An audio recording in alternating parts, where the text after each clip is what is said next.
पाकिस्तान का मुस्तकबिल क्या देखते हैं? हाथों को देखने के बाद पता चलता है कि इनफरादी तौर पर तरक्की करते हैं, इज्तिमाई तौर पर तरक्की करने की एजुकेशन ही नहीं है यहाँ। जितने भी मैंने 3.5 लाख के लगभग हाथ देखे पाकिस्तानियों में, और बड़ी मज़े की बात है कि मैंने 70% पाकिस्तान के पॉलिटिशियन के हाथ देखे, इंक्लूडेड कई एक प्राइम मिनिस्टर्स। आज तक किसी ने नहीं ये पूछा कि इस मुल्क का क्या बनेगा। तो इसका मतलब है कि यहाँ लोग इनफरादी तौर पर तरक्की करते हैं, इज्तिमाई तौर पर तरक्की करने का शऊर ही नहीं दिया गया। मुस्तकबिल में किन सियासतदानों के सितारे चमकते हुए दिखाई दे रहे हैं? बहुत बड़ी तब्दीली आने को है। वो इस बात को ज़ाहिर करती है कि तीसरी इनिंग्स जो है वो अब खेली जाएगी, जो मखलूत माशरे से मुतल्लिक है, और उसमें नए नए चेहरे मुतारफ़ होते चले जाएंगे। वल्लाह आलम बिस्वाब। यानी आपको मखलूत हुकूमत ही आइंदा हुकूमत बनाती नज़र आ रही है? आप कह सकते हैं, बड़ी तसल्ली से ये बात कह सकते हैं। इमरान खान का मुस्तकबिल कैसा देख रहे हैं? क्या वो दोबारा वज़ीर-ए-आज़म बन पाएंगे? 2018 में मैंने एक उनके बारे में स्लोगन दिया था कि वो इस तरह से खेलेंगे जिस तरह से 5 रोज़ा टेस्ट मैच। उन्होंने बैटिंग भी अच्छी की, अपनी बॉलिंग के जितने भी ओवर थे पूरे कर लिए। अब कुछ अर्सा के लिए फील्डिंग करेंगे। इमरान खान के नए आर्मी चीफ़ के साथ ताल्लुकात कैसे रहेंगे? नए आर्मी चीफ़ जो हैं, मैं उन्हें ज़ाती तौर पर जानता हूँ। 8 नवंबर 2020 को जब मैं मिला तो उन्हें कहा कि आपको मुबारक हो, आप चीफ़ ऑफ आर्मी बन रहे हैं, और उन्हें इस बात का यकीन नहीं आता था, इसलिए कि उन्होंने मुझे फरमाया कि मेरे हाथों के बारे में जो आपने जाना, 3 स्टार जर्नल तक तो बात दुरुस्त, लेकिन चीफ़ ऑफ आर्मी बनने की बात जो है वो इसलिए नहीं कि मेरी रिटायरमेंट बाजवा साहब से पहले हो रही है। तो मैंने कहा जी मैं हाथों की लकीरों के साथ जाऊंगा। क्यों? इसलिए कि आपके हाथ पर 2 राजा योग पाए जाते, और जिन हाथों पर राजा योग पाया जाए वो अपने डिपार्टमेंट के इंतहाई गैर मामूली और अहम ओहदों पर फाइज होते हैं। वल्लाह आलम बिस्वाब। बुशा बीबी और उनके साबिक शौहर खावर मानिका जब आपके पास आए तो उन्होंने आपसे क्या सवाल किए थे? उन्होंने अपने हाथ दिखाए और उसके बाद उनका एक ही सवाल था कि क्या Imran Khan prime minister of Pakistan बन जाएंगे, और उसका जवाब मैंने बड़ी तसल्ली से दिया कि मैं 1996 में फ़र्स्ट टाइम खान साहब से मिला, और तब मेरा एक स्लोगन था किंग मेकर का, और मेरा अभी तक किंग मेकर का चल रहा है, लेकिन मैं आपको पूरे यकीन से कह रहा हूं कि वो किंग बन रहे हैं। ये मैंने सिंपल सा जवाब दिया। नवाज़ शरीफ वापस आएंगे या नहीं? जब आप मियां मोहम्मद नवाज़ शरीफ साहब की बात करते हैं तो एक बात याद रखिएगा, मंझे हुए सियासतदान हैं। मियां फैमिली अपने तरीक़ेकार के तहत पॉलिटिक्स करती है, कर रही है, और कुछ अरसे तक करती रहेगी। वल्लाह आलम बिस्वाब। क्या नवाज शरीफ चौथी बार वज़ीर-ए-आज़म बन सकते हैं? मैं दुआ गो हूँ। यानी आपको नहीं लगता कि वो वज़ीर-ए-आज़म मैंने ये लफ्ज़ इस्तेमाल ही नहीं किया कि नहीं लगता। उसकी बुनियादी वजह यह है कि जिस दौर से हम गुज़र रहे हैं, मैंने एक लफ्ज़ इस्तेमाल किया कि 2025 में एक मखलूत मुआशरा कायम होने जा रहा है।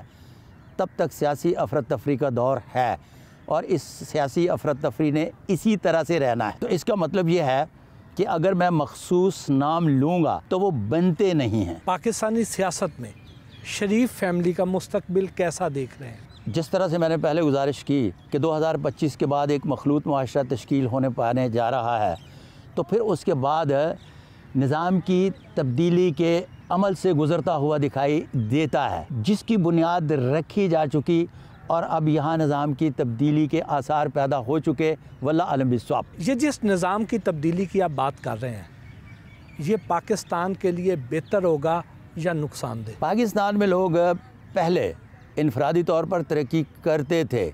जब ये तीसरा स्पेल शुरू होगा तो उसके बाद मेरा ख़्याल है कि लोग इनफरादी तौर पर नहीं बल्कि इज्तिमाई तौर पर तरक्की करेंगे। क्यों? इसलिए कि पाकिस्तान में मिडिल क्लास ख़त्म होने जा रही है। यहाँ सिर्फ एलीट क्लास, और फिर 2025 के बाद वो चंद एक लोग जिन्हें कहते हैं बहुत सारी एक मिडिल क्लास से ताल्लुक़ रखते हैं, वो और एक दर्जा नीचे आने के बाद सुख की बांसुरी बजाएंगे, सुबह काम पे जाएंगे, शाम को कमा के लाएंगे, खाएंगे, ऐश करेंगे। ये 3 मरले के एक घर में रहने के बाद दूसरा 3 मरले का घर जो है, उस घर को बनाने में अपनी पूरी नस्ल की एजुकेशन और अपने आप को तबाह नहीं करेंगे, 2025 में बहुत ज़्यादा मुआशरा तब्दील होने जा रहा है। पाकिस्तान का अगला वज़ीर आज़म कौन होगा? यस, पाकिस्तान का अगले वज़ीर आज़म सियासी अफरा तफरी और बेचैनी इस बात को ज़ाहिर करती है कि अभी इंतखाबात इतनी नज़दीक नहीं जितना नज़दीक आप समझ रहे हैं। PDM का इत्तेहाद मज़ीद कितना अरसा और चल सकता है? मुझे अच्छी तरह से याद है कि मुझे आफ्ताब शेरपाव ने बुलाया और कहा कि मोहतरमा बेनज़ीर भुट्टो वरीड हैं कि नवाबज़ादा नसरुल्लाह कोई नया इत्तेहाद न बना लें जिसकी वजह से हमारी मुद्दत पूरी ना हो। तो मैंने उन्हें कहा कि मुझे एक दिन दें, मैं लाहौर जाकर आपको बड़ी तफसील से बात करूँगा। फिर मैंने उन्हें लिख कर भेजा जो अब भी उनके पास मौजूद होना चाहिए और होगा कि नवाबज़ादा नसरुल्लाह को आप ऑफ़र कीजिएगा, वो किसी भी जगह एडजस्टमेंट होने के लिए अपने आप को ज़हनी तौर पर तैयार पाएंगे। और उन्होंने कश्मीर कमेटी की ऑफ़र की, नवाब साहब ने वसूल की और इसके बाद एक पीर का कहा था कि नजराने ज़िंदाबाद, उनके भी नजराने ज़िंदाबाद हुए, लेकिन साथ एक लफ्ज़ लिखा था कि इत्तेहादों की पाकिस्तान में सियासत ख़त्म होने के बावजूद भी नसीब अपना इसका मतलब है कि इत्तेहादों की वजह से लोग नहीं जाते, नसीब की वजह से जाते हैं। परवेज़ इलाही और चौधरी शुजात आइंदा इकट्ठे चलेंगे? अब उनके भाइयों के हवाले से बात करना ज़रा थोड़ा सा मेरे लिए मुश्किल हो जाएगा, क्योंकि मैं बहैसियत लाई के 1988 से 2008 तक बहुत गुर्बत में रहा। मेरा ख्याल है कि अब सालक हुसैन और मोनस इलाही अपनी अपनी इनिंग्स खेलेंगे। मोनस इलाही क्या आपको वज़ीर आला पंजाब बनते दिखाई देते हैं? मोनस इलाही के बारे में बहुत पेशगोइयाँ मेरी चल चुकी कि वो प्राइम मिनिस्टर तो बनते दिखाई नहीं देते, बल्कि इस तरह से मैं बता दूँ कि मुझे एक दिन चौधरी परवेज़ इलाही साहब के साथ बैठा हुआ था तो वो फरमाने लगे कि यार जहाज़ में एक शख्स ने आकर ये बात कही, तो मैंने कहा जी मैं हाथ देखकर बता रहा हूँ। अब उनके चीफ मिनिस्टर का लफ्ज़ इस्तेमाल करने में कोई मज़ायका नहीं। परवेज़ इलाही और इमरान खान क्या आपको आगे साथ चलते हुए नज़र आते हैं? एक म्यान में दो तलवारें कभी नहीं चल सकती। खान साहब का एक अपना मिजाज है और चौधरी साहब का एक अपना मिजाज। खान साहब के हाथ पर हार्ट लाइन जो है ये माउंट ऑफ जुपिटर से निकलती है और ऐसी लकीर वाले अनप्रिडिक्टेबल होते हैं। खान साहब के बारे में अगर कोई सियासी या इर्द गिर्द के माहौल के हवाले से पेशगोई करता है तो ये उसकी बहुत बड़ी गलत फहमी है। क्यों? यहाँ से निकलने वाली दिल की लकीर के मालिक इंसान जो हैं वो दिल का कहा मानते हैं, दिमाग से काम कम लेते हैं। क्या इमरान खान साहब डिस्क्वालीफाई हो जाएंगे? इमरान खान साहब को इस बात से कोई गर्ज नहीं, उनके हाथ पर मुकद्दर की लकीर जो है बारहा मरतबा